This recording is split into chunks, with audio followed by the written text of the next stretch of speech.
If you're watching this video, you're way past the basics. So you already know before portfolio allocation even becomes relevant, we have to make sure we actually select the right broker, like Vanguard, Charles Schwab, Fidelity. Then within the broker, we have to select the accounts. And that could be obviously an IRA, a taxable brokerage, maybe a 401k from your workplace, maybe a 529 through a state plan. There's multiple different accounts, and that is the tax diversification piece. But then within the actual investment accounts, we have to look past that into actual portfolio allocations. And that's what this video today will be about. So that was a recap of what you should know by the time you're watching this video. Also, before we get started with the video today, go ahead and click the subscribe button so you can see more videos like this every single Monday from myself. The first step of portfolio allocation that you need to look into is what type of investor are you, or more so, what type of person are you? Are you risk neutral? Are you risk seeking? Are you risk averse? Where on the spectrum do you lie? And that's a very easy question to answer, but you have to get honest with yourself. If you're rudely confronted by a stranger in public, how do you respond? If your boss calls you out in a meeting in front of 100 people, how do you respond? If someone flips you off, do you get road rage? Do you just kind of go on with your day, or is there more to it? So think of those first, and that's the type of person you are. That's how you respond in heat of the moment types of situations. But we also want to look at money situations specifically. Let's say you lose the $30,000, but on top of that, there's recessions, there's people at work talking about it, there's your brother-in-law at Thanksgiving talking about how the market's going to end, how the world's going to end. How do you actually respond in those situations? Remember, everyone says they want an aggressive portfolio until it gets really aggressive. Then they jump off the roller coaster, and that's one of the worst ways to invest, and also will hold you back your entire life. So we have to understand the basics of this before we go to the next level. Once you think through that, our second step is to understand each account goal separately. For example, if you have a 529 and your child's 5 years old, they have 13 years until they go to college. That's a lot different than you holding a 401k and knowing you won't retire for another 20 to 30 years. There's a lot on the spectrum to consider, especially when it comes to investing. So you have to be aware every account is going to have a specific goal. And if you open an account just with the intention of investing without a goal, then you've already missed the most critical piece of the puzzle. Get out a piece of paper now and list every single account and account goal and specific timeline for those goals right this second. When will you actually touch the money? Also, what will you need it for and how much? These questions will all be answered throughout this framework. A quick rule of thumb for retirement accounts is 120 minus your age equals the allocation that goes to stocks or stock funds. Also, the difference would go to bonds, commodities, real estate, or other investment products, or other asset classes. The third step is to take an investor allocation quiz. I'm gonna have 2 of those in the show notes below, but remember, when you're answering these, you gotta be real with yourself and you gotta be honest. You're probably sitting at your desk on a Friday morning drinking coffee, answering these in a really good state of mind. But remember, these questions that you're answering to are when you're in a bad situation or bad state of mind typically, and so you have to be honest with yourself throughout this entire process. You will wanna perform this quiz on each account. As we learned in step 2, is every account has its own goals. And also, your risk profile may change based on the timeline or time horizon that you have. But these 2 quizzes are gonna help you understand and hone in on your allocation that should be coming soon. The 4th step is to make the official changes, because once you understand this and you understand the allocations in which you can get to, now we just gotta go do it, and then we wanna monitor on an ongoing basis. But a lot of people don't take the required steps to succeed. They listen to these videos for fun and they don't actually make any progress, and then it's a waste of time. Don't do that. And remember, every year that passes, your risk and your time horizon are changing actively. Not to mention your goals could change, your life mission could change, so many things can change, but at the same time, we want to keep our consistent portfolio running and optimized at every single second of the time. So while this isn't necessarily a forever portfolio, this isn't something you're changing every couple months. We're changing this maybe once a year, and when I say change, we're rebalancing. And rebalancing is just making sure your allocations are where they should be, because as the market plays out, as you know, things go different ways and your portfolio allocations could get out of whack a little bit. And if you're changing your portfolio every time the president sneezes or the market goes up or down, you don't have a plan, and you need to listen to this video once again. We can also divide asset allocation models into 3 primary groups: income portfolio, balanced portfolio, and growth portfolio. An income portfolio is 70 to 100% in bonds. A balanced portfolio is 40 to 60% in stocks. A growth growth portfolio is 70 to 100% in stocks. And you also may be thinking, what if I was extreme and went all in on one asset class? Well, I'll tell you exactly what would happen. And from 1926 to 2018, Vanguard did a really cool study, and I'm gonna share exactly what happened. If you were a 100% bond portfolio from that time period,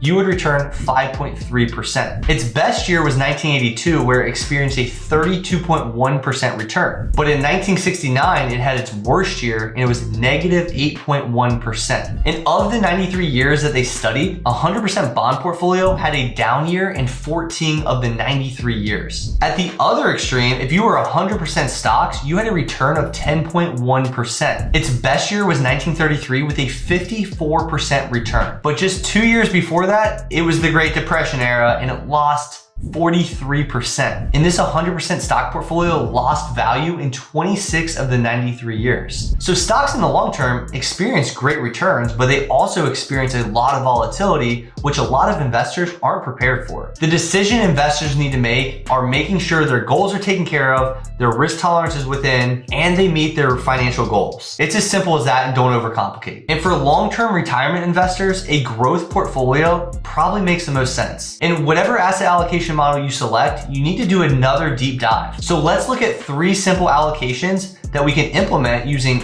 income, growth, or balanced. The first one is a one fund portfolio. You can implement this asset allocation model using one fund, something like a target date retirement fund. And most 401k plans offer a target date retirement fund. The ones that say target date retirement 2045, target date retirement 2055. That is the year in which you're about to retire. And there's 2 specific benefits of using a fund like this. So the fund's gonna take your money and put it in different asset classes depending on your age and when you're gonna retire. And this would generally be domestic, international, small, mid, large cap, all over the board, plus other assets like bonds or real estate or commodities. And as you near the retirement date, because it knows your age and when you're about to retire, now we're gonna get less and less risky to make sure that you're able to control and handle the volatility. So for example, an investor that wants to plan to retire in 35 years might use a target date retirement 2055 fund, something like VFFVX. And as they get closer to 2055, their bond allocation will increase and their stock allocation will decrease. But keep these 3 things in mind. Target date funds can be expensive with their fees. Target date funds might not be suitable for a taxable brokerage account. And there's no requirement to invest in a target date fund that is actually your retirement year. That's your choice. But if you like more control over your portfolio, maybe consider a 2-fund portfolio. For example, you could put your money in like a total world stock market index and have international and domestic companies with that exposure. You could then put the remaining portion in a total bond index fund like VBTLX. This portfolio is extremely easy and it's simple to implement. And you might not think there's enough diversification because there's only 2 funds,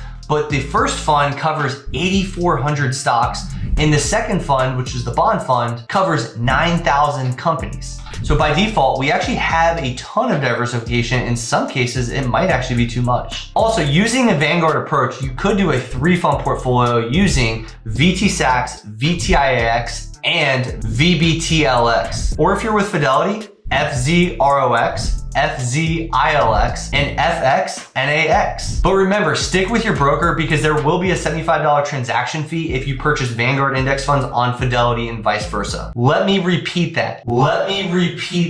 There will be a $75 transaction fee if you buy Vanguard index funds like VTSAX on Fidelity's platform. So we talked a lot about low-cost index funds, but I want to make sure you understand how to implement for you. And keep in mind the importance of fees. As a general rule of thumb, I don't select any investment products that have over 20 basis points or 0.20% in fee structure for their expense ratio. Let's say I'm 30 and I want a growth portfolio in my IRA. And I've decided I want to spread my risk across the global economy. So how would I actually put this together? So maybe my portfolio consists of this: a total US stock market index of 60%, a total international stock index of 15%, a US real estate fund of 10%, a US small cap value fund of 10%, and a total US bond market fund of 5%. So this portfolio spreads my risk out across the entire global economy with 85% equities, 10% real estate, and 5% in bonds. And remember, this is my growth portfolio, so 70 to 100% should be in equities. And I have achieved that with this model at 85%. The key is not to make investing too complex. The easier this is and the more simple-minded approach it is, the better your results are gonna be. And within your accounts, here are some really good rules of thumb to follow. Choose 1 to 5 index funds or ETFs and diversify. Turn on dividend reinvestment. Set up automatic investments, one of the most critical steps of the whole entire game. And don't sell anything until you plan to retire and withdraw all that money. If you have this entire framework from the beginning of this video to now,